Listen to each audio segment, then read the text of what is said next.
So ngayon, ituturo ko sa inyo guys kung paano ba mag-connect ng Shopee affiliate program doon sa ating YouTube channel. So now, punta kayo sa yung Shopee app, then i-open niyo siya.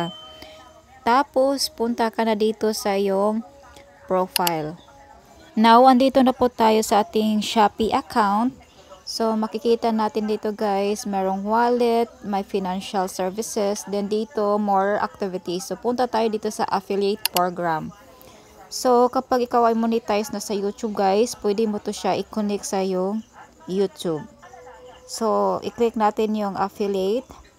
Then, madadirect na po tayo dito sa your performance. So, next is punta kayo sa yung account. Makikita mo siya dito.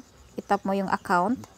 Then, here, punta ka din sa settings. Then here, merong account settings, merong promotion platform. So, of course, dito tayo sa promotion platform. So, i-tap natin yung promotion platform here. So, punta ka sa yung YouTube channel, tapos i-copy link mo yung YouTube channel link mo. Then here, i-tap mo yung add promotion platform here.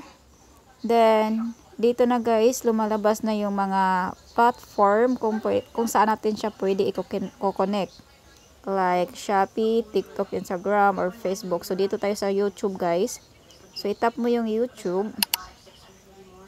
Then, here, dito mo i-copy-paste yung link mo sa YouTube.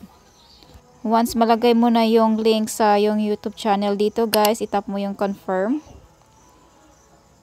Then, here, makita mo na siya guys na nakakonect na yung YouTube channel mo dito sa Shopee affiliate program. So, that's my vlog. Sana po nakatulong tong video na ito guys. And see you in my next video. I can feel